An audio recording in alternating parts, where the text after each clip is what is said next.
মোৰ সাথত গেছে মোৰ মোক দেখতে দেয় না মোর সাথে কথা কবার দেয় নাই মোর সাথে দুর্ব্যবহার করছে আগমনী সারে ওসি সারে ব্যবহার করেছে মোর নামার লিগে সবার ছোট ছোট লড়াটা বাইরে বেরিয়েছে তাকে মোর সবাক উঠে নিয়ে গেছে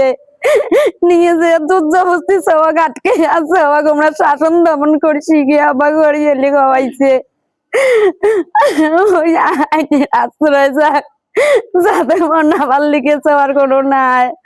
ভবিষ্যতে যেন অন্য কোনো সবার হয়ে মানে আপনার স্বামী ভয় কিছু বলে পুলিশে কি বলে মোর স্বামীর সাথে দুর্ব্যবহার করছে মোর স্বামী নিয়ে থানার ভিতরে বসে রাখছে মোর স্বামী লোকাপত বরবাদ চাইছে মোর শ্বশুর গেছে মোর শ্বশুর ওকে ধাকে ধাকে নিয়ে যাওয়ার ভিতরে বসে দিয়েছে আমরা কোনো কথা কবার দেয় নাই সবাক মেডিকেল করবেন নিয়ে গেছে আমরা গেছি আমরা সাথে গেছি অর্ধ রাস্তার থাকি নামে এনেছে আমাকে দুর্ব্যবহার করি মোর ঘর সেন্দুরি পাটকু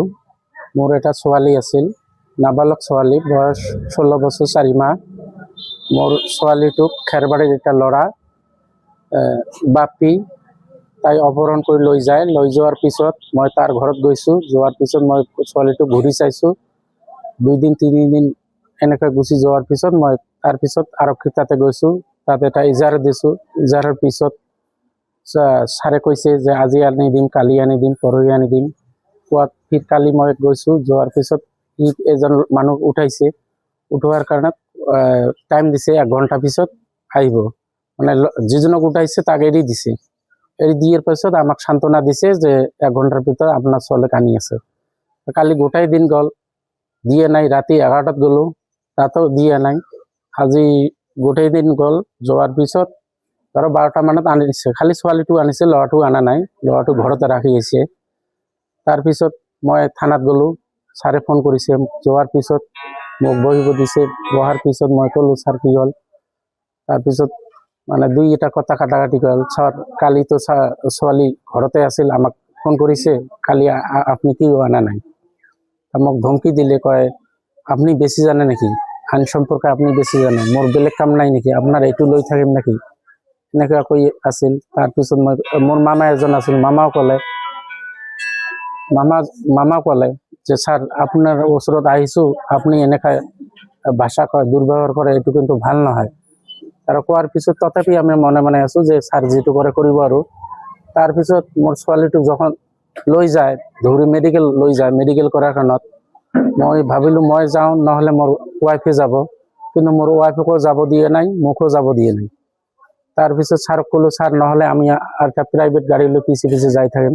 তাৰপিছত এনেকা কৰোতে খং কৰি আমাক ঠেলি ঠেলি থানাৰ ভিতৰত কয় আপোনাক লক আপ কৰিম আপুনি বেছি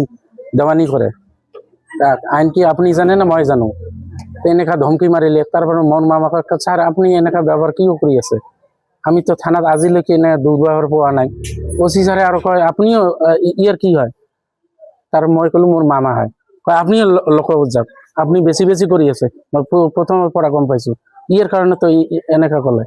তাৰপৰা মোৰ মামাটোকো ভিতৰত লৈ গ'ল লৈ গৈ মামাৰ নাম এড্ৰেছ এইটো লিখি ল'লে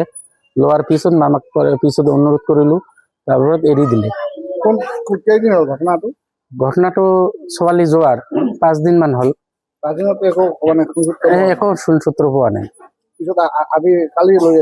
কালি লৈ আজি লৈ আহিছে যিকোনো খবৰৰ বাবে যোগাযোগ কৰক আমাৰ এই নম্বৰত 9181 307 2221